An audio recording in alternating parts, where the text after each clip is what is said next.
Mauricio laughed loudly in his workshop. "I'll give you my entire business if you fix this," he said to Nara, the young woman seeking a job, who took the keys with trembling hands. What came out of the engine forever froze his smile. Mauricio Santander leaned back in the chair of his office, imported from Germany, watching through the glass showcase as mechanics worked on the most expensive cars in the city. In his 45 years, he had built the most prestigious auto repair shop in the country, where only Ferraris, Lamborghinis, and Porsches arrived, costing more than entire houses. His business had made him a millionaire, but also the most ruthless man in the industry. His workshop was a monument to his success. Floors of Italian ceramics, state-of-the-art tools worth a fortune, and a reputation that constantly reminded everyone that he was above the other workshops in the city. But more than anything, Mauricio enjoyed not the wealth, but the power it gave him, to humiliate those he considered beneath him, especially women who dared to invade what he called sacred male territory. Sir Santander, his secretary's nervous voice interrupted his thoughts through the intercom. "There's a young woman here who says she's come for the mechanic vacancy." "A girl?" Mauricio mockingly burst into laughter. "Let her in. This will be fun." Nara Morales entered the office, nervously holding the resume she had prepared with special care over several weeks. At 28, she had worked in small workshops all her life, always dreaming of the chance to prove her skills in a prestigious place like this. Her work clothes were. She had arrived 2 hours before the meeting to make sure she wasn't late and rehearsed her presentation in front of the mirror until she memorized it. "Good day, Mr. Santander," Nara said politely, extending her resume. "My name is Nara Morales. I've come for the mechanic position you posted." Mauricio didn't take the paper. Instead, he looked her up and down with a smile that didn't reach his eyes, like a predator assessing prey. "You?" he finally asked with contempt in his voice. "You want to work here as a mechanic?" "Yes, sir. I have 5 years of experience, and Mauricio interrupted her with laughter that echoed through the entire office. 5 years changing oil in workshops on the outskirts? That's what you call experience?" Nara's cheeks flushed, but she maintained her composure. "Sir, if you look at my resume—" "I don't need to look at anything," Mauricio interrupted her. He stood up and began circling her like a shark around its victim. "Do you know how much the cheapest car that comes into this workshop costs? $200,000. And do you know how much your experience is worth? Nothing." At that moment, laughter came from the work area. 3 mechanics had finished their break and were watching the scene through the glass. Patricio, Emiliano, and Rodrigo, the most experienced workers in the workshop, approached the office, drawn by the commotion. "What's going on here, boss?" Patricio smirked. "A new secretary? Even better," he sarcastically clapped his hands. "Mauricio, this lady wants to be a mechanic." The laughter of the 3 men filled the room. Emiliano wiped tears from his eyes. "Seriously? A woman wants to get her hands dirty with real engines?" Rodrigo said mockingly. "Are you sure you didn't mistake this place for a beauty salon?"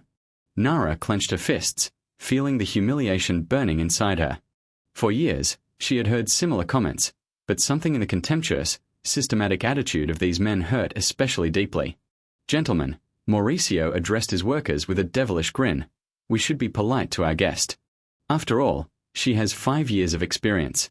The mechanics exchanged glances, immediately understanding from the intonation that the boss had planned a particularly cruel public humiliation. "Nara," he pronounced her name like a mockery, "why don't you demonstrate your experience? Out there is a Porsche 911 with an engine problem. It's been here for a week, and our simple mechanics can't figure out the fault." "Sir, I'd be glad to." "Wait." Mauricio theatrically raised his hand. "I'm not done yet. If you can really diagnose and repair this engine, I'll give you a job. But not just any job." He made a dramatic pause, ensuring everyone was listening. "I'll give you my job. I'll make you a partner." Stunned silence fell. The mechanics' mouths dropped open in shock at the scale of the bet, but Mauricio continued with a sadistic grin. "But if you fail, as I'm sure you will, you won't just leave here. You'll commit to never trying to get a job in any respectable workshop in this city. You'll sign a document promising to give up your dream of being a mechanic forever." Patricio approached Mauricio, clearly concerned. "Boss, are you sure? This Porsche is extremely complex. If by chance no IFS, Mauricio snapped. A woman who worked in street workshops will never handle what you with years of experience in luxury cars couldn't. Nara looked at the four men surrounding her. In their eyes, she saw contempt. They had already judged her without knowing her skills or capabilities. For 28 years, she had heard thousands of phrases about how mechanics wasn't for women, that her hands were too delicate for heavy work, that she should find a female profession. And what do I get if I accept the challenge and lose? Nara asked, astonishing everyone with her calmness. You get? Mauricio laughed. You get nothing. You'll lose everything. But if you insist on public humiliation, please. It'll be fun. At that moment, something broke inside Nara. It wasn't just the injustice of this specific situation, but years of accumulated contempt, closed doors, missed opportunities just because she was a woman in a male industry. She had seen mediocre men get jobs she deserved more, heard clients prefer a man to inspect their car. I agree, Nara said with such firmness that everyone fell silent. Mauricio blinked, not expecting that response. Seriously? Absolutely seriously, she said, looking him straight in the eyes. But I want the agreement in writing, and I want all the workshop mechanics to be present when I work on the engine. Excellent, Mauricio clapped his hands. This will be even more fun than I thought. Let's put on a real show. While Mauricio called all the workshop employees to witness what he considered the ultimate humiliation of his career, Nara silently headed to the black Porsche waiting for her in the center of the shop. She didn't know that the next 30 minutes would change her life forever, and that Mauricio Santander's arrogance would receive the most devastating punishment of his entire life. The workshop turned into a modern Roman circus. Word spread among all employees about the most absurd bet in business history. An unknown woman against the most complex engine that had come into the shop in recent months. In less than 10 minutes, more than 20 people gathered around the black Porsche 911, forming a circle like spectators thirsty for blood, awaiting a gladiator battle. Mauricio ordered folding chairs brought from the administrative office, officially turning everything into an event. He stood in the center, strategically crossing his arms with a smile that couldn't hide his sadistic anticipation. Next to him, Patricio, Emiliano, and Rodrigo whispered to each other, betting on how long it would take before Nara admitted defeat. Ladies and gentlemen, Mauricio exclaimed in a theatrical voice, as if he were the host of a grim show, welcome to the event of the year. In this corner, we have Nara Morales, claiming she has 5 years of experience changing oil in garages on the outskirts. Laughter echoed throughout the workshop. Some employees pulled out their mobile phones, clearly intending to record the moment they thought would go viral on social media. In this corner, Mauricio gently kicked the Porsche's tire. We have a German precision-assembled engine that defeated my 3 best mechanics in a whole week. An engine worth more than everything our competitor has earned in her entire life. Nara slowly approached the car, completely ignoring the circus unfolding around her. Her gaze was fixed on the Porsche. She studied every detail. How it was positioned, the marks on the floor indicating where it had stood all week, the tools scattered around, all revealing previous repair attempts. Do you need me to explain how to open the hood? Emiliano said mockingly, causing another burst of laughter. Or do you know how to use basic tools? Nara didn't respond. Instead, she slowly walked around the car. Her hands hadn't touched anything yet, but her eyes absorbed information like a laser scanner. She saw fingerprints on certain engine parts, tool marks on specific bolts, wires that had been disconnected and reconnected multiple times. Look at that, Rodrigo pointed contemptuously. She doesn't even know where to start. She's walking in circles like a lost dog. Maybe she's waiting for some man to show up and tell her what to do, added a young mechanic from the back, causing another wave of cruel laughter. Mauricio enjoyed every second. In 20 years of building his automotive empire, he had never had such a perfect opportunity to publicly prove why women had no place in this world. This humiliation was meant to become a legend. They would talk about it in every workshop in the city for years. Nara, Mauricio shouted through the buzz of conversations, you have 1 hour. After that, you sign the documents and leave forever. Finally, Nara spoke, but her voice was so quiet that only those closest heard it. I see the history of repair attempts. The history. To copy us? Not to repeat the obvious mistakes we certainly didn't make. Patricio said mockingly. Nara responded without malice, but with such firmness that it surprised many present. Just to understand what mistakes were made.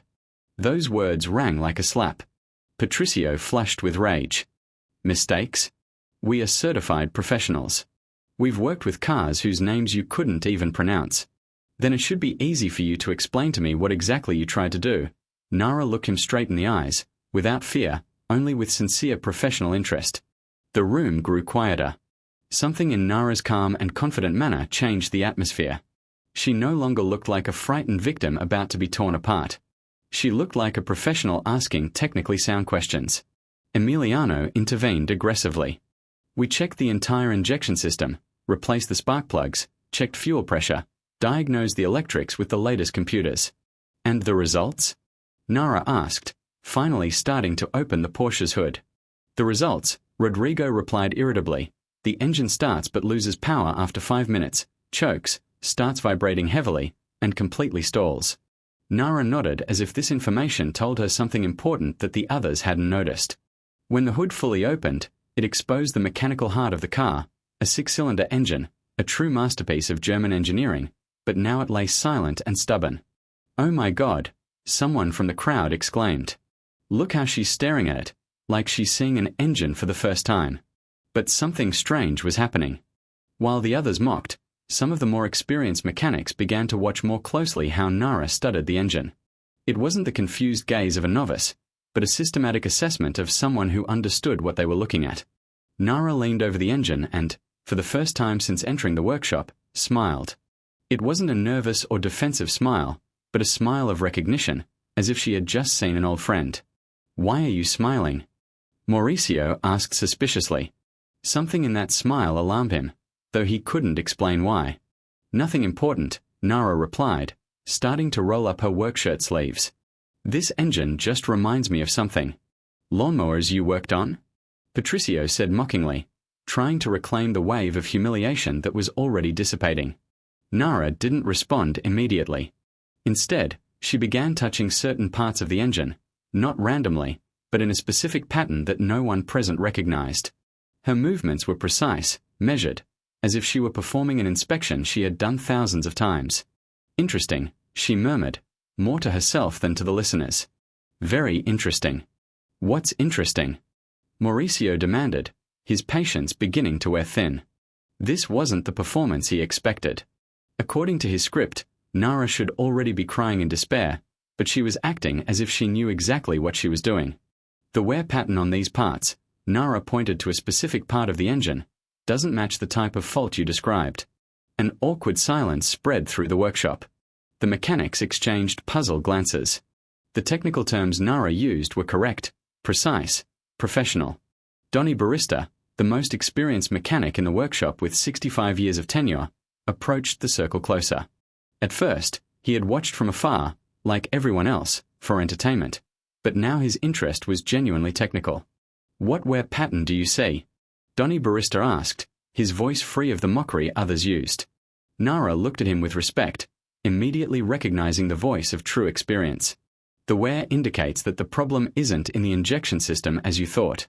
It's in the synchronization." "Impossible," Emiliano objected. "We checked the synchronization 3 times. "By what method?" Nara asked calmly. "The standard method," Emiliano muttered, suddenly losing confidence. "The standard German method for Porsche 911 of this generation.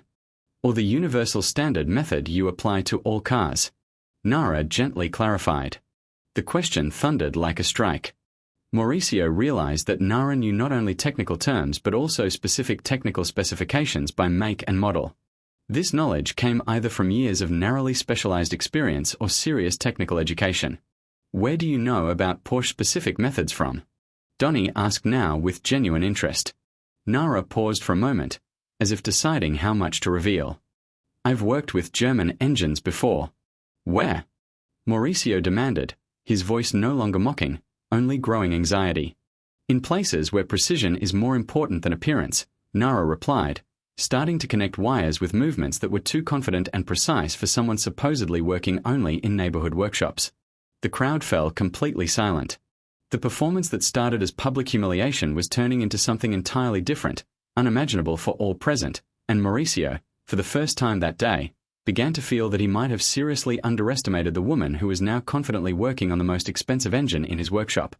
The next 20 minutes became the most tense in the workshop's history. What started as a spectacle of public shame turned into something completely unexpected. Reverent silence as everyone watched Nara work with precision that defied all logic. Her hands moved over the engine like an instrument she had played 1,000 times. There was no hesitation, no typical fumbling of someone acting blindly. Every movement was deliberate, calibrated, professional. She disconnected wires in a sequence that none of the present mechanics recognized, but that clearly followed a clear methodology.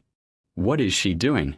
Emiliano whispered to Patricio, his voice trembling with growing anxiety he could no longer hide. "No idea," Patricio replied just as quietly, not taking his eyes off Nara's hands. "I've never seen that order of disconnection." Mauricio approached the car closer, abandoning his position of arrogant observer. Something in Nara's systematic actions awakened primal anxiety in his entrepreneurial mind. In 20 years of running the most prestigious auto service in the city, he had seen hundreds of mechanics at work. He could instantly distinguish a professional's movements from an amateur's. But what he saw now didn't fit into any of his categories. "Nara," he began, trying to keep his voice calm, "where did you say you worked before?" Nara didn't lift her eyes from the engine. "I didn't say," she simply replied, continuing what seemed like an extremely detailed inspection of each internal component. "Well, I'm asking you now," Mauricio insisted, his patience beginning to crack. "Because the technique you're using isn't something taught just anywhere." For the first time since starting work, Nara paused. She raised her eyes to Mauricio, and he suddenly saw in her gaze something he hadn't noticed before. It wasn't the look of a frightened employee desperately needing a job, but the calm, assessing gaze of someone who knew exactly what they were doing and decided how much to reveal. "I've worked in many places," she finally said, returning to the engine, some more specialized than others. "How specialized?" Donnie Barista approached even closer, his years of experience telling him he was witnessing something unusual, but he couldn't figure out what. Nara smiled slightly, but it was a smile hiding years of untold stories. "Specialized enough to understand that this engine doesn't have the problem you diagnosed." "Impossible," Rodrigo protested, though his voice no longer sounded confident.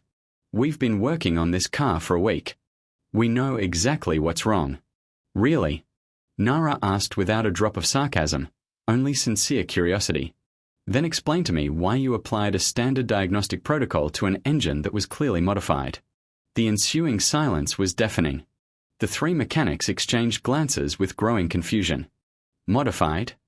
Mauricio repeated, feeling his stomach tighten. "What do you mean by modified?" Nara pointed to a specific part of the engine.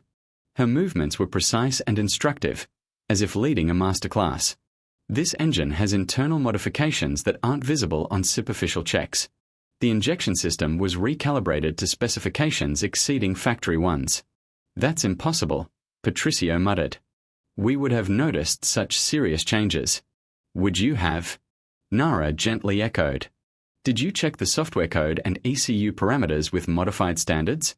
They accounted for factory ones.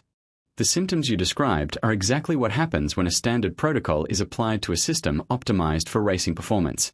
Each of her questions struck at the mechanic's professional pride. The technical terms Nara used were so specialized that none of them fully mastered them. "Where do you know about such racing modifications?" Donnie asked, his voice now full of sincere respect and admiration. Nara took another long pause.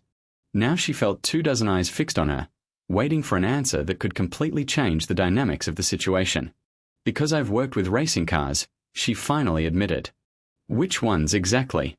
Mauricio demanded, his voice trembling with anxiety he could no longer hide. "The kind where a mistake costs a race win," Nara replied, returning to the engine with new concentration. "Where precision isn't an option, it's mandatory." The crowd whispered. The implications of what Nara said were huge. Racing cars represented the highest level of automotive engineering, a world accessible only to elite specialists. In what racing categories? Donnie Barista insisted, clearly fascinated by the unfolding prospects. "In various," Nara replied evasively, but then, as if making an important decision, added, "mainly Formula Series." Those two words sounded like a silent explosion.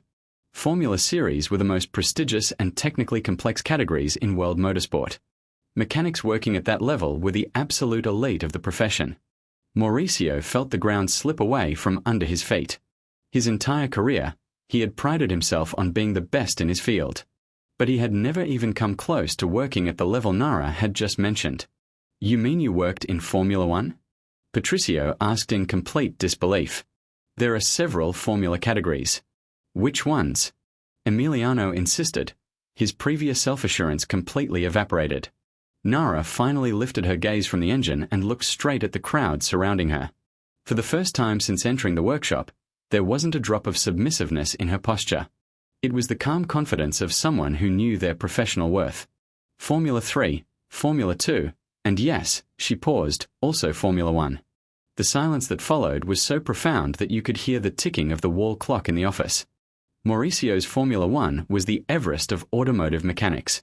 It was the level where the best engineers and technicians in the world worked, where budgets were in hundreds of millions of dollars, and where every millisecond of advantage could decide world championships. "That's impossible." Mauricio finally found his voice, though it sounded choked. "If you really worked in Formula 1, you wouldn't be looking for a job in my workshop." It was a logical remark, and Nara expected it. She knew this question would inevitably come up. She had to decide how much truth she was ready to reveal. "You're right," she admitted. "If I was still working in Formula 1, I wouldn't be here." "What happened?" Donny Barista asked softly. His tone was free of judgment, it was only sincere professional curiosity. Nara returned to the engine, but now her movements had a different quality. In the way she touched the parts, there was a subtle sadness, as if each detail reminded her of something painful. "Politics," she simply replied. At the highest levels of motorsport, sometimes talent alone isn't enough if you don't have the right connections or don't fit someone's idea of who should hold those positions. The meaning of her words hit everyone like a young car. The automotive industry, especially at elite levels, was notoriously male-dominated. The few women who managed to break through those barriers faced additional obstacles that their male colleagues didn't even have to think about. "They fired you because you're a woman?" A voice from the crowd rang out, full of indignation. "Not directly," Nara replied, continuing to work, "but let's say when budgets are cut and staff has to be laid off, the reasons to keep or let someone go can be quite creative." Mauricio realized he had made a colossal mistake. He hadn't just underestimated Nara, he had publicly humiliated someone whose professional merits surpassed anyone in his workshop, including himself. "Which teams did you work for?" he asked, now without a trace of arrogance in his voice. "Young driver development program at McLaren, then Williams as an assistant technician, and finally Red Bull Racing for 2 seasons," Nara listed without drama, as if reciting her resume at a regular interview. Those names dropped like bombs. These weren't some small or unknown teams, these were some of the most prestigious and successful teams in Formula One history. The fact that Nara had worked for them placed her in a world-class elite that no one in this workshop had even dreamed of approaching. "And now you're looking for a job here?" Rodrigo asked, his voice full of a mix of amazement and shame for how they had treated her. "I'm trying to rebuild my career from scratch," Nara replied with brutal honesty, "because when you leave that world, no one wants to hire you anymore. Mid-level teams think you're too expensive or too specialized. Local teams think you're arrogant or can't work with small budgets. And workshop owners like me think you're a fraud," Mauricio added quietly, realizing his mistake like an avalanche crashing down on him. "Exactly," Nara confirmed without bitterness, only with the weary resignation of someone who had lived this reality for many months. At that moment, the atmosphere in the workshop changed dramatically. What started as a cruel spectacle turned into something entirely different, a lesson that none of those present would ever forget. Nara, who had started the day as a desperate applicant, was now working on the engine with the calm confidence of someone about to prove why she had reached the top of her profession. The Porsche was about to roar like none of them had ever heard, and Mauricio Santander's humiliation was just beginning. The silence in the workshop took on an almost religious tone. 20 people stood motionless, watching Nara's every movement with admiration and reverent fear. The revelation of her Formula One experience had completely changed the dynamics. She was no longer a desperate woman begging for a job, she was a living legend working on an engine that had proven too tough for the best local mechanics. Mauricio froze 3 meters from the Porsche, feeling his world of confidence crumble piece by piece. For 20 years, He had built his professional identity on the belief that he ran the most prestigious workshop in the city with the best available mechanics. But now he realized he had been playing in the minor leagues while humiliating someone who had worked at the pinnacle of automotive mechanics. His hands trembled slightly as he absorbed the consequences. McLaren, Williams. Those names rang in his head like a funeral bell for his self-assurance. He had watched those teams on TV for years, secretly dreaming of one day touching that glamorous and technically perfect world even a little.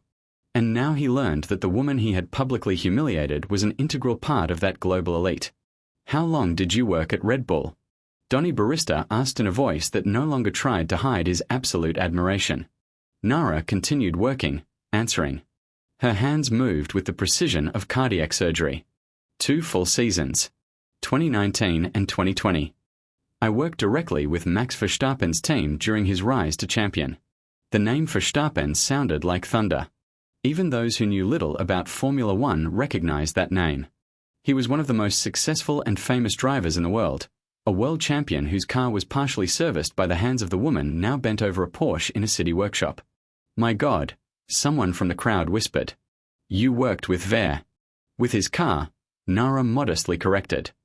"I was part of the technical team that ensured the engine worked perfectly every race Sunday." When your work directly affects the chances of winning a world championship, you learn not to make mistakes.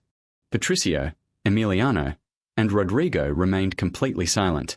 The scale of their mistake in underestimating Nara was so great that their brains couldn't process it. For the past week, they had boasted to each other about their technical skills and experience with expensive cars, their professional superiority. But compared to working on a Formula One car racing at 300 kilometers per hour in front of millions of viewers worldwide, their experience seemed as significant as that of freshmen. "Why didn't you say this from the beginning?" Mauricio asked, his voice cracking with shame and despair. Nara lifted her gaze from the engine for a moment, and for the first time, Mauricio saw deep sadness in her eyes. "Why? So you'd think I was lying? So you'd say someone with my experience would never look for a job in a place like this?" The logic was undeniable. Mauricio realized that if Nara had claimed her Formula One experience from the start, he would have automatically decided she was a pathological liar or a dreamer. The irony was cruel. The only way for him to believe in her merits was to see them in action. Nara returned to the engine. "I've learned that in this industry, especially for women, paper qualifications matter less than what you can prove with your hands. People always find a way to explain why women don't deserve their place, no matter what qualifications they have." Those words hit Mauricio like a punch to the gut. He recalled dozens of his own statements over the years about women in the automotive industry, as if they naturally lacked the strength or mechanical intuition of men. Now each of those comments felt like evidence of his narrow-mindedness. "What happened at Red Bull?" Donnie Barista asked softly, obviously noticing that Nara's departure from the Formula world had a deeper story. Nara made a longer pause. Her hand stopped over a specific engine element. When she spoke, her voice took on a different tone, as if telling a story she had tried to bury for months. "During the 2020 season, there was an incident," she began quietly. "A diagnostic error that cost important points in the championship. Max's engine failed during a decisive race, and the initial investigation pointed to an error in the previous maintenance. Tension hung in the workshop. Everyone understood the consequences. In Formula One, where victories are measured in fractions of a second and championships decided by individual points, a mechanical error could cost millions of dollars and ruin an entire season." "Was it your fault?" someone from the crowd asked, tension in their voice. "No," Nara replied firmly. "The subsequent investigation showed the fault was in a manufacturing defect in a new part that passed all control stages. But by then, I had already been made the scapegoat." "Why you?" Mauricio asked, though a dark part of his mind already suspected the answer. "I was the only woman on the technical team," Nara replied without resentment, only with the fatigue of someone living in this reality for months. When something goes wrong and someone needs to be blamed, it's easiest to point at the one who already stands out. "That's unfair," Donnie Barista whispered indignantly. "It's the industry," Nara corrected. "Not just Formula One, but in general. When you're a woman in a man's world, you have to be twice as good to get half the recognition. And when something goes wrong, you're the first suspect, no matter what." Mauricio felt nauseous. Nara's description of systemic discrimination resonated with his own behavior and beliefs. He recalled countless moments when he automatically considered women less competent, attributed their successes to luck or help from men, allowed innocent comments that he now recognized as deeply biased. What happened after Red Bull? Patricio asked, his voice completely devoid of previous arrogance. After Red Bull, I realized that reputation is what stays with you everywhere, Nara replied, starting to reassemble the engine according to clear high-precision protocols. Even after my innocence was proven, the industry formed another story. Rumors spread faster than refutations, and no one protected me. Some people tried, but quietly. In a world where contracts are worth millions and everything is tied to professional connections, few are willing to risk their own career defending someone already tarnished. The ruthless honesty of those words deeply touched everyone. It opened a window into a world most hadn't even thought about. High-stakes political games where talent could be destroyed by power dynamics unrelated to technical knowledge. How long have you been working at your real level? Donnie asked, his voice full of respect and sympathy. 8 months, Nara replied. I've applied to mid-tier teams, local workshops, anywhere that could give me a chance to prove I can still do my job. And they all rejected you? Mauricio asked, though he already knew the answer. Most didn't even respond, Nara confirmed. Those who did said I was overqualified or my experience wasn't suitable for their simple operations. Mauricio understood. He himself had nearly used the same excuses if Nara had mentioned her formula experience from the start. He would have surely refused her immediately, considering her too complex or expensive. But the truth, Nara said now, working on the final engine adjustments, is that mechanics have the same principles, whether it's a Formula One car or a road Porsche. The difference is in the level of precision and the consequences of mistakes. As she spoke, her hands moved with such confidence that everyone now recognized as the mastery of someone who had worked at the highest level. Every movement was economical, precise, without wasting time or effort. What did you find in the engine? Donnie Barista asked, clearly impressed by the technical approach. Exactly what I suspected from the beginning, Nara replied, closing the Porsche's hood. This engine was modified for competition by someone who knew what they were doing, but the diagnostics were done using standard protocols. It's like trying to tune a Stradivarius violin using techniques for student violins. The analogy was perfect, and everyone immediately understood. The problem wasn't in the engine but in the approach to its diagnostics. Are you done already? Mauricio asked, his voice full of anxiety he could no longer hide. Almost, Nara replied, heading to the driver's seat. Now comes the most important part. She sat behind the wheel of the Porsche, her hands automatically taking the correct position, as if she had driven high-performance cars thousands of times before, and everyone now understood that was likely the case during her track tests with Formula One teams. Are you sure this will work? Patricio asked, his voice a mix of hope and horror. Nara looked at him through the windshield and smiled. It wasn't a nervous or reassuring smile. It was the calm smile of a professional who knew exactly what they had done and what the result would be. In Red Bull racing, there's no room for uncertainty, she said calmly. Either you know something will work, or you don't. She placed her hand on the ignition key. And I know this will work. In the workshop, breaths were held. 20 pairs of eyes were fixed on the black Porsche, awaiting the moment that would determine not only Nara's fate but also the humiliation or vindication of Mauricio Santander. Nara turned the key. What happened next forever erased the mocking smile from Mauricio's face and changed the lives of everyone present in ways none of them could have imagined. The engine didn't just start, it roared. The sound that filled the workshop wasn't just the noise of an engine turning on, it was a mechanical symphony, a deep and powerful roar echoing off the concrete walls like the cry of a beast awakening after a long sleep. The Porsche 911 didn't just start, it came back to life with such power and harmony that none of those present had ever heard. The roar was clean, stable, perfect. There was none of the stuttering from the past week, no irregular vibrations that had so annoyed Patricio, Emiliano, and Rodrigo for days. It was the sound of 6 German cylinders working in perfect synchronization, like an orchestra conducted by a great maestro. Mauricio froze completely, his mouth open in an expression of absolute shock, as if frozen on his face. In 20 years of running the most prestigious workshop in the city, he had heard thousands of engines. He had a trained ear that could diagnose problems by sound alone. But what he heard now was something entirely different. It was mechanical perfection embodied in sound. His legs began to tremble as the realization washed over him like an avalanche of emotions. Nara Morales, the woman he had publicly humiliated, whom he treated as second class, had just solved in 30 minutes what his best mechanics couldn't in a whole week. The 20 spectators remained motionless like salt statues, witnessing a modern miracle. The contrast between their expectations and reality was so dramatic that their minds struggled to process it. They had come to see a woman spectacularly fail, but instead, they witnessed technical mastery surpassing anything they had seen before. Donny Barista was the first to come to his senses. In 65 years of experience, he had developed deep respect for genuine technical mastery, regardless of its source. He slowly approached the Porsche, his eyes shining with a mix of admiration and amazement. "Lord," he whispered, his voice barely audible over the perfect roar of the engine. "In 40 years, I've never heard a Porsche sound so perfect." Nara remained in the driver's seat, her hands still on the wheel, but now her posture had changed completely. This was no longer the woman who had shrunk upon entering the workshop in search of a job. This was a world-class professional who had just demonstrated why she had reached the heights of her industry. She smoothly pressed the gas pedal, and the engine responded instantly. The roar intensified but retained its perfect quality, without a single one of those irregularities that had plagued the car in recent days. It was like hearing the difference between an amateur and a virtuoso singing the same note. Patricio finally found his voice, though it sounded choked and weak. "How is this possible?"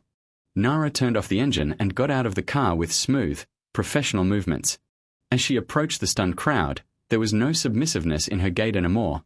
There was the calm confidence of someone who knew their worth and no longer had reason to hide it.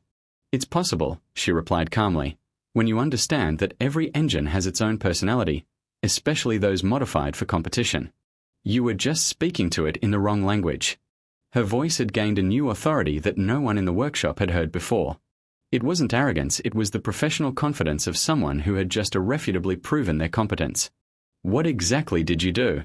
Emiliano asked, his voice full of the humility that had been unimaginable an hour ago. "I recalibrated the valve synchronization to competition specifications, not factory ones," Nara explained, as if conducting a masterclass. "I adjusted the fuel mixture according to the internal modifications and corrected 3 diagnostic errors that created secondary problems." Each technical word was like a blow to the 3 mechanics' egos. They realized not only had they failed to solve the problem, their repair attempts had worsened the situation. "Diagnostic errors?" Rodrigo asked almost in a whisper. "When you apply standard protocols to a modified engine, you create a chain of inconsistencies," Nara explained patiently. "Each correction based on incorrect diagnostics causes new problems. It's like trying to tune a piano after replacing strings without adjusting the tension." The analogy was mercilessly clear. They hadn't just failed to solve the original problem. With each intervention, they created new ones. Mauricio felt as if the world was collapsing under his feet.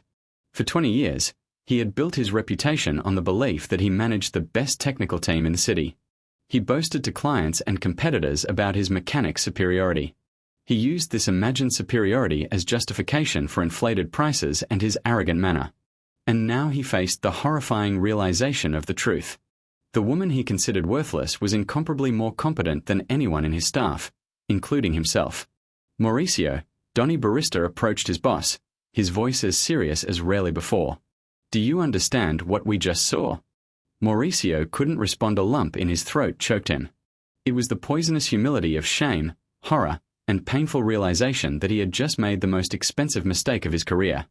"We just saw someone who worked with Max Verstappen solve in half an hour what we couldn't in a week," Donny continued. His voice grew firmer. "And instead of recognizing her talent, we publicly humiliated her." The old mechanic's words cut through the air like knives.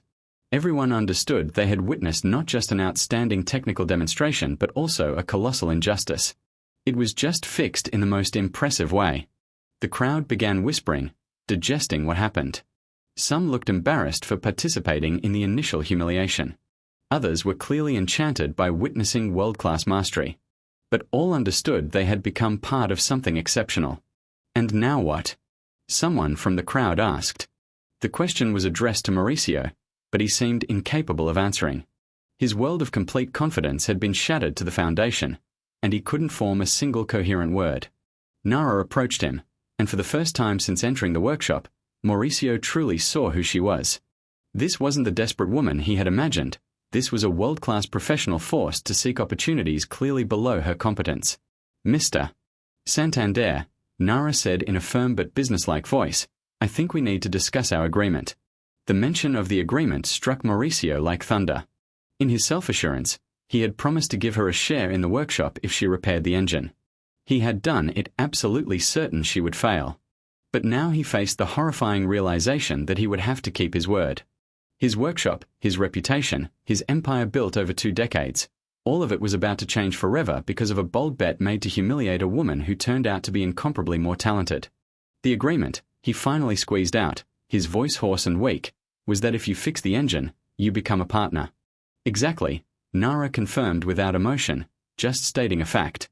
And the engine isn't just repaired. Now it works better than before the breakdown. It was true, and everyone knew it.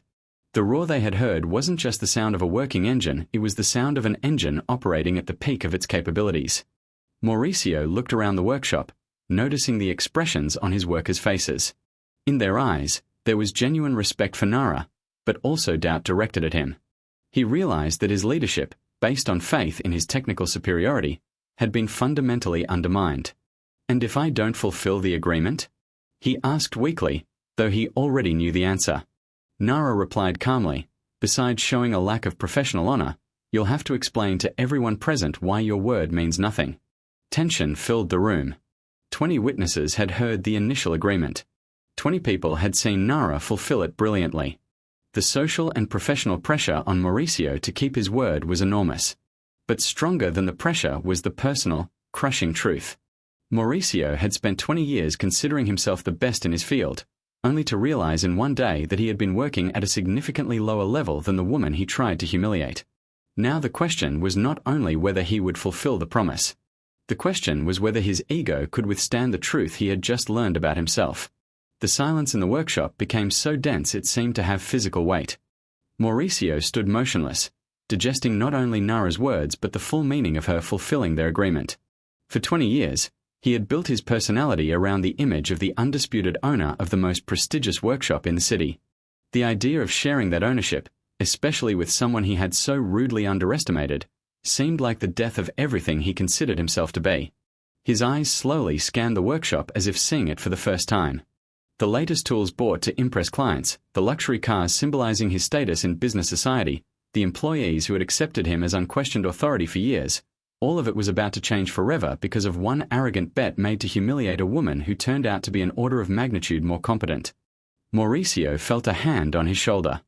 It was Donnie, the veteran of the workshop, the only one who had worked with him since the business's founding. I know what you're thinking, he said. This isn't what you expected when you made the bet. Mauricio looked at the old mechanic. In his eyes, he saw not only years of loyalty but something new. Deep disappointment in his boss's actions today.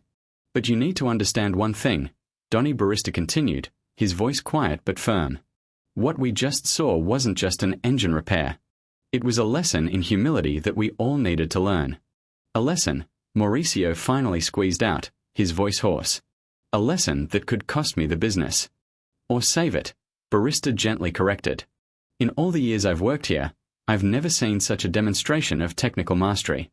If you have a partner like Nara, this workshop could achieve what we couldn't even imagine. The veteran's words echoed in Mauricio's mind but clashed with decades of egoism and absolute control. The idea of sharing power with someone, especially someone technically superior, was terrifying to the core. Besides, someone from the crowd added, we all heard your agreement. We all saw her fulfill her part. Mauricio turned to the speaker. It was young mechanic Carlos, who had worked at the workshop for 3 years. On his face, Mauricio saw something he had never noticed before. Open doubt in his authority. What are you implying, Carlos? He asked, his voice hardening. I'm not implying anything, Carlos replied with such bravery that he surprised even himself. I'm saying straight. If you don't keep your word after everything we just saw, it'll be very hard to continue respecting you as a boss. The words hit Mauricio like a slap. For years, he had been confident that his employees' respect was secured by his position. But now he realized it was based on the perception of his technical competence, which had just been mercilessly destroyed. Carlos is right, another worker intervened. We all saw what happened here.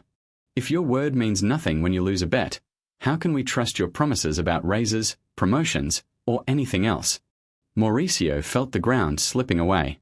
His employees, who had obediently submitted to him for years, were now openly challenging him.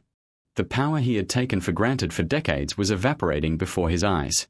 Patricio, Emiliano, and Rodrigo were silent, but their expressions spoke for themselves. The shame of being completely outdone by someone they had underestimated was written on their faces. But more than shame, their looks showed a new awareness. They had been working at a technical level far below what they claimed for years. What do you really want? Mauricio turned to Nara, his voice slightly trembling. It was a question filled with desperation.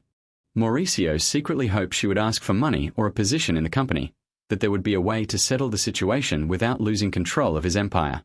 Nara looked him straight in the eyes, and in her expression, Mauricio saw something unexpected. There was no revenge, no triumph, only a cold professional assessment of the situation. I want exactly what you promised, she replied calmly. Full partnership in the workshop. But not because I want to take away what you built, but because I see potential in what this place could become. What potential? Donnie asked curiously. With the connections I have in the world of high-level motorsport, this workshop could become a center for racing car maintenance across the region, Nara explained, her voice gaining the passion of someone seeing exceptional opportunities. Imagine working with cars that participate in international races, signing contracts with teams, becoming the place where professional racers bring their vehicles. The vision Nara painted was truly enticing. Mauricio realized that with her Formula One connections and other competition levels, the workshop could achieve a status he hadn't even dreamed of. But Nara continued, this will require fundamental changes in how this place operates, starting with how employees are treated and how talents are evaluated. The subtext was clear. The changes Nara envisioned went far beyond technical improvements. She was talking about a complete cultural transformation. What changes exactly? Mauricio asked, though part of him feared hearing the answer. Starting with acknowledging that talent can come from the most unexpected places, Nara replied, meaningfully surveying the workshop, and ending with building an environment where people are valued for their skills, not assumptions about what they can or cannot do. The message directed against Mauricio's sexist views was impossible to ignore. But instead of feeling attacked, Mauricio surprisingly felt something else. Genuine curiosity about what he could learn from someone with her experience and perspective. And if I agree? He asked slowly. If I really make you a full partner in the workshop? Then, Nara smiled for the first time since arriving at the building. We'll start building something truly outstanding together. Mauricio surveyed the workshop once more, but now he thought not about what he might lose, but what he might gain. With Nara's experience at the highest levels of motorsport, her connections, her technical competence, the workshop could turn into something beyond his most ambitious dreams. There's one condition, Mauricio finally said, surprising everyone, including himself. What? Nara asked, raising an eyebrow. That you teach me, Mauricio replied, his voice gaining unexpected humility. That you teach me what I know I don't know. Help me understand how someone can reach your level of competence. The request stunned everyone. Mauricio Santander, the man who for 20 years claimed to know more than anyone in his field, was asking to become the student of the woman he had humiliated that same day. Are you sure? Nara asked. Learning means admitting there are things you don't know. Admitting you've operated with limitations you didn't even suspect. I'm sure, Mauricio replied, and for the first time in hours, his voice sounded confident and resolute. Because what I saw today showed me that all this time I've been playing in the minor leagues without realizing it. And if I'm going to be a partner to someone of your level, I need to be up to par. Nara extended her hand to Mauricio. Then we have a deal. Mauricio looked at the extended hand, and that moment seemed like eternity. He knew shaking it meant not just fulfilling the bet's terms, it meant admitting he had been wrong about practically everything on which he based his professional identity for decades. But he also knew that refusing would mean not only losing professional honor but missing the most outstanding opportunity of his career. He extended his hand and shook it firmly. We have a deal, he said. For the first time in a long time, he smiled sincerely. Partner. The applause that erupted in the workshop was deafening. The 20 people who had come expecting public humiliation were now applauding the birth of a partnership promising to change everything they knew about technical excellence in auto service. Donny Barista approached them, his eyes full of tears. "In 40 years in this business," he said in an excited voice, "I've never seen anything like this. This will be legendary." As Mauricio watched his employees celebrate and congratulate each other, he realized something fundamental. He had gained far more than he lost. He had lost his inflated ego and arrogant assumptions, but gained a partner whose talent could elevate the business to unimaginable heights. And more importantly, he had gained a chance to become a better version of himself. The transformation was just beginning. 3 weeks after the day that changed everything, Mauricio Santander's workshop was practically unrecognizable. What had once been a space permeated with male arrogance and toxic competition had turned into an environment of collaborative learning that none of the employees had ever experienced in their careers. Mauricio now arrived every morning at 6, 2 hours earlier than usual, not to establish control as he had for 20 years, but to take technical lessons from Nara. The image of a millionaire owner of the most prestigious workshop in the city taking notes like a freshman would have been laughable if it weren't so inspiring.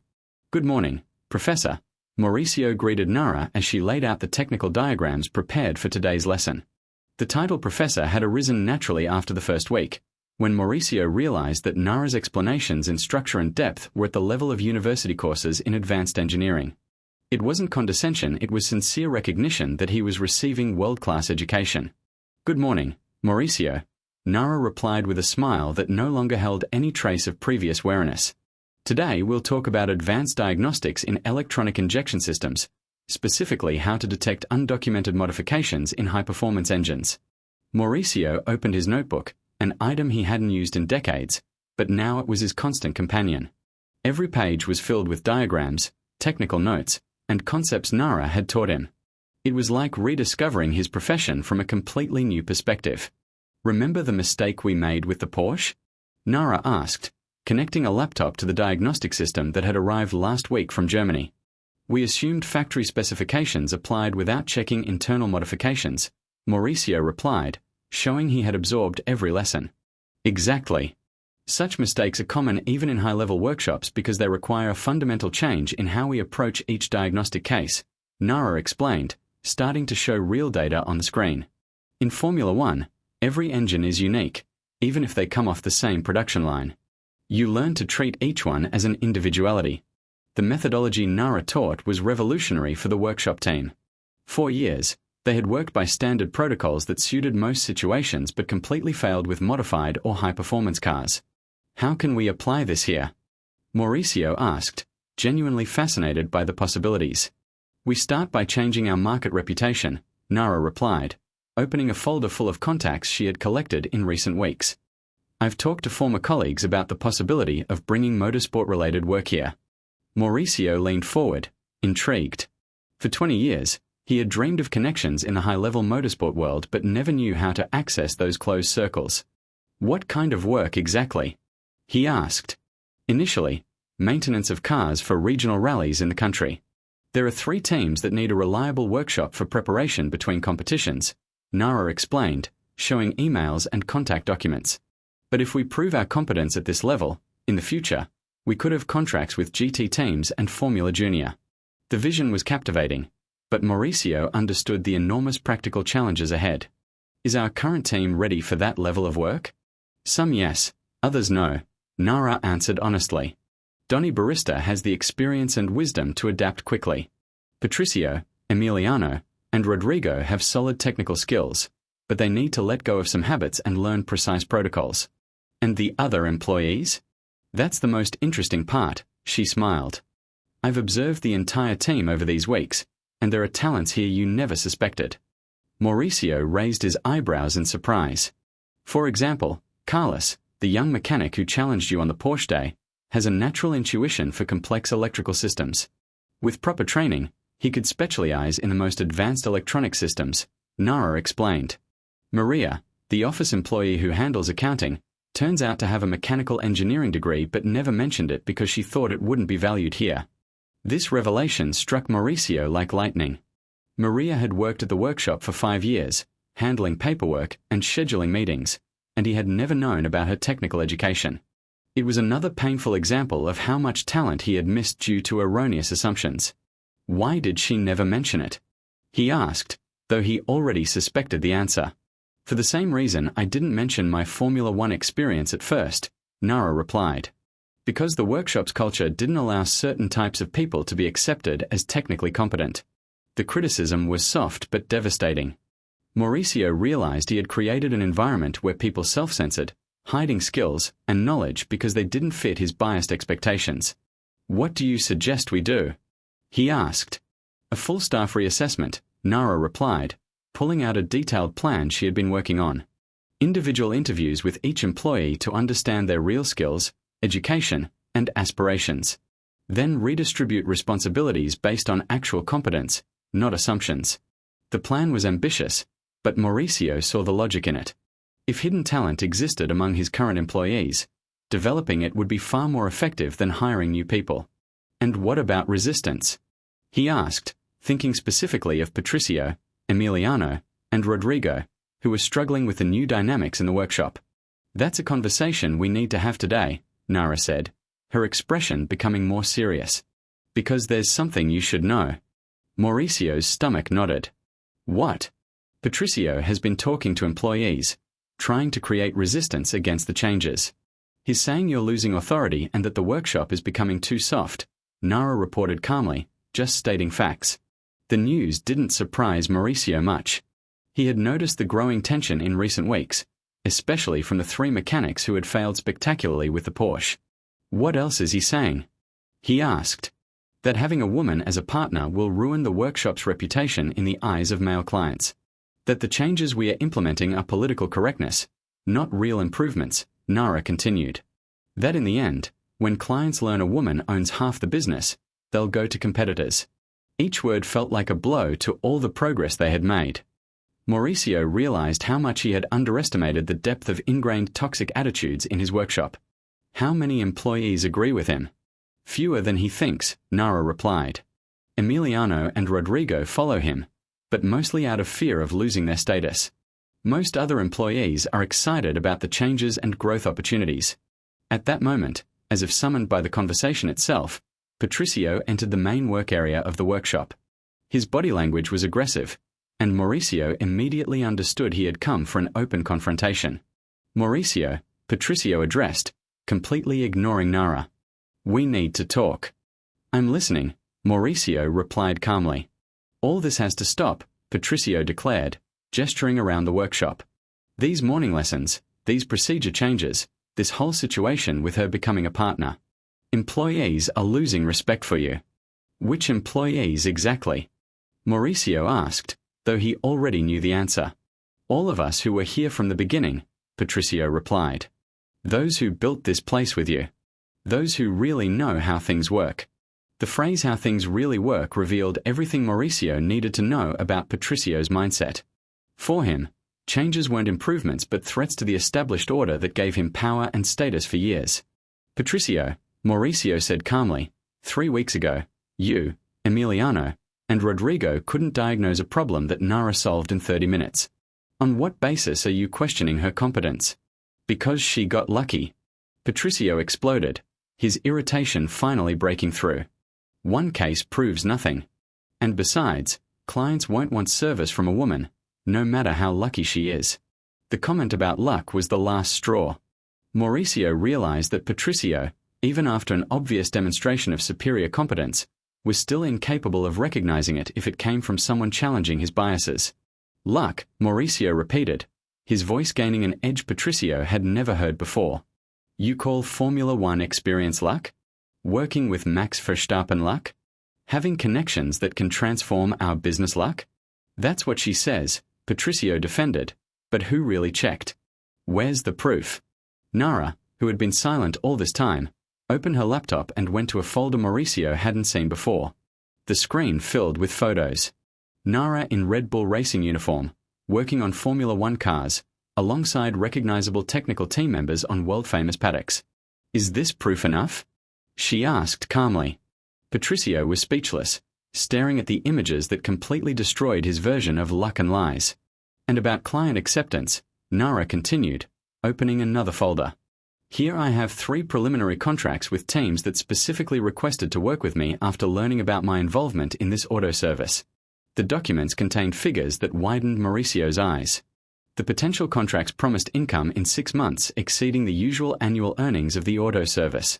Patricio, Mauricio addressed his longtime employee, but his voice had changed. There was no longer the informal friendship of before. Now it was the firmness of a boss addressing a subordinate who had crossed an important line. You have a choice. What choice? You can adapt to the changes we are implementing, learn from Nara, and grow professionally in ways you couldn't even imagine, Mauricio explained. Or you can continue resisting, sabotaging progress, and eventually look for work elsewhere. Are you threatening to fire me? Patricio asked in disbelief. I'm offering you an opportunity for growth or a peaceful parting, Mauricio corrected. But what I won't tolerate is sabotage of the most important transformation in this workshop's history because of personal ego. The silence that followed was tense and laden with subtext. Patricio shifted his gaze between Mauricio and Nara, realizing the power dynamics had changed radically, and his resistance was no longer supported by leadership. I need time to think, he finally muttered. You have until the end of the week, Mauricio replied. After that, I need a final answer. As Patricio left, clearly defeated, Mauricio turned to Nara with an expression of determination she hadn't seen in him before. Are you sure we can do this? He asked. That we can really transform this place into something outstanding? Nara smiled, and in that smile, Mauricio saw the confidence of someone who had worked at the highest levels of her industry and knew exactly what talent combined with opportunity was capable of. What we've done in 3 weeks is just the beginning, she said. Wait and see what we'll achieve in 3 months. And for the first time since the start of this transformation, Mauricio felt complete confidence that they had chosen the right path, no matter how difficult the journey proved. 6 months after the day that changed everything, Santander Motorsport had become the center of attention for the entire racing industry in Latin America. What began as public humiliation turned into the most inspiring business success story in the country, a living proof of how recognizing true talent can transform not only a business but entire lives. The official opening ceremony of the new premises was scheduled for that evening, but Mauricio arrived early, as he had every morning for the past 6 months. However, this time not to receive technical lessons from Nara, but to reflect on the incredible journey they had taken together. The physical space of the workshop had been completely transformed. Where there used to be individual cubicles designed for competition between mechanics, there were now collaborative workstations equipped with Formula One-level diagnostic technologies. The walls were adorned with photos of racing cars they had serviced, trophies from teams they had helped, and technical certificates the team had earned under mentorship. Good morning, partner, Nara's voice interrupted his thoughts. Their communication no longer had formalities, they had developed a professional friendship based on mutual respect and shared goals. Good morning, partner, Mauricio replied with a sincere smile. Ready for the big day? More than ready, Nara replied, but then her expression became more serious. Though I have news I want to share with you. Mauricio felt a twinge of anxiety. Over the past months, news from Nara usually meant exciting new opportunities, but her tone hinted at something else. What news? McLaren contacted me, Nara said, watching Mauricio's reaction closely. They have a new initiative for developing technical training programs in South America, and they want me to lead this project. Mauricio's heart sank. He had feared this moment since they started working together, knowing Nara's skills would sooner or later attract the attention of Formula One teams again. And are you going to accept? He asked, trying to keep a neutral tone. That's what's interesting, Nara smiled.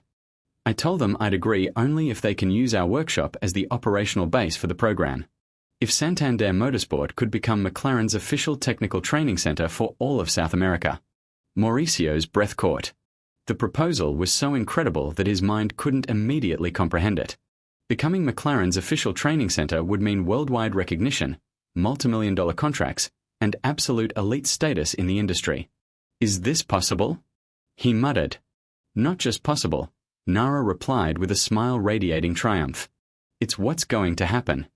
I signed the contract yesterday. The news hit Mauricio like a bolt of pure joy. In 6 months, they had gone from a respected local workshop to official partners of one of the most legendary Formula One teams. How? How is it possible that all this happened so quickly? He asked, still digesting the scale of the achievement. Because when you combine true talent with genuine opportunity, incredible things happen, Nara replied. And because you had the courage to admit your ignorance and turn it into wisdom. At that moment, Donnie Barista entered the main workshop area, followed by the rest of the team, which had evolved over these transformative months. Carlos had completed specialization in advanced electrical systems and now led that direction. Maria had left her administrative position and become the chief diagnostic engineer. Even Emiliano and Rodrigo, after weeks of initial resistance, had embraced the new methods and become specialists in racing engine preparation. Did you tell him about McLaren? Donnie Barista asked Nara with a conspiratorial smile. Just now, Nara confirmed. There's another surprise, Carlos added, clearly excited about something Mauricio didn't know yet. What other surprise? Mauricio asked, looking at his employees who clearly knew more than he did. Maria stepped forward with an official folder that he immediately recognized as government documentation. Mauricio, the Ministry of Education has approved our proposal to create the country's first technical school for racing motorsport. Our proposal? Mauricio echoed, confused. The proposal Nara wrote, using our workshop as a case study, Donnie Barista explained, demonstrating how advanced technical education can transform entire industries. We'll be training the next generations of racing mechanics, Nara added. And we'll ensure this education is accessible to all, regardless of gender, social background, or others' perceptions of their abilities. The vision was so beautiful that Mauricio felt tears welling up. They weren't just transforming a business, they were on the threshold of transforming an entire industry, creating opportunities for people like Nara who had been underestimated or ignored due to biased systems. And Patricio? Mauricio asked, noticing his former employee wasn't among them. Patricio decided to accept a job offer at a traditional workshop in another city, Donnie Barista replied. But before leaving, he asked me to pass something on to you. What? He finally understood what he lost due to his resistance to change and hopes that one day he can apply the lessons he learned here, especially in recognizing talent where he didn't expect it. It was an unexpected note of redemption, and Mauricio felt relief that even Patricio could extract something positive from the experience. Nara approached closer. There's something else I want to say to you before the ceremony starts, she said. What? I want to thank you, she said with sincere emotion in her voice. Not for giving me a job, but for having the humility to admit when you were wrong and the courage to completely change. Thank me. Mauricio laughed, but it was a laugh filled with sincere admiration for Nara. You changed my entire life. You showed me that for decades I was working at a fraction of my potential. And you showed me that there are still people in the world who put growth above ego. After what I went through at Red Bull, I lost faith that leaders could really change, Nara replied. You know what's the most amazing thing about all this? Mauricio asked, surveying the transformed workshop. What? That if I hadn't been so arrogant that day, if I hadn't made that cruel bet, none of this would have happened. My worst moment became the catalyst for the best thing that happened in my life. That's the most beautiful irony, Nara agreed. Sometimes our biggest mistakes become our best opportunities, but only if we are willing to learn from them. At that moment, guests began arriving for the ceremony. Reporters from automotive publications, racing team representatives, government officials, and engineering students who had followed the story of the workshop's transformation. But the most special guests were owners of other workshops who came specifically to learn about the models of technical excellence developed at Santander. Nervous? Nara asked, watching the gathering crowd. Not at all, Mauricio replied confidently. For the first time in my life, I know exactly who I am and what I'm capable of. And more importantly, I know I have the best partner to handle any challenges. The ceremony that followed wasn't just an opening. It was a celebration of human transformation. Mauricio spoke about his journey from arrogance to humility, from control to collaboration, from bias to recognizing true talent. His speech was interrupted several times by applause, not only for business achievements but for his candor about his own mistakes. Nara spoke about second chances, the importance of creating spaces where talent can flourish regardless of societal expectations, and how diversity of perspective strengthens any technical team. Her speech was accompanied by a video message from Max Verstappen, who congratulated them on their success and expressed admiration for what they had built together. But the most emotional moment was Maria's appearance, the former administrative employee who had become chief engineer 6 months ago. I was invisible in this workshop, she said in a loud and confident voice. My education didn't matter, my ideas weren't heard, my potential was ignored. Today, I lead a team of 12 engineers and technicians, working on projects influencing international racing teams, and I have the opportunity to train the next generation. She paused, looking directly at Mauricio and Nara. But the most important thing isn't the professional achievements. It's that for the first time in my career, I can be myself at work, use all my education, all my experience, all my ideas, without hiding who I am to be accepted. Her words resonated deeply with many in the hall, especially other women in the industry who faced similar difficulties. When the official ceremony ended and guests began to disperse, Mauricio and Nara remained alone in the workshop, watching the space they had transformed together. You know what inspires me most about the future? Mauricio asked. What? That in 10 years, Formula One will have mechanics who started their training here. That women will lead technical teams because they had opportunities we gave them. That people from all social strata will compete at the highest levels because we taught them that talent has no gender, class, or imposed expectations. And that there will be business leaders who understand true power comes from acknowledging weaknesses, and growth requires humility, Nara added as the sun set over Santander Motorsport. And both knew they had created something beyond business success. They had proven that personal transformation is possible at any age, that even the deepest prejudices can be overcome with will and evidence, and that when true talent combines with genuine opportunity, the result can exceed the boldest dreams. The woman underestimated for being a woman in a man's world was now a partner in one of the most prestigious workshops in South America and a leader in international training programs. The man who had acted with arrogance and ignorance for decades was now an exemplary leader, recognized for his humility and pursuit of excellence. Together, they proved it's never too late to change, never too late to grow, and never too late to turn our worst moments into catalysts for our greatest achievements. The roar of the engine on that memorable day marked not just the beginning of an unusual partnership, it became the start of a transformation.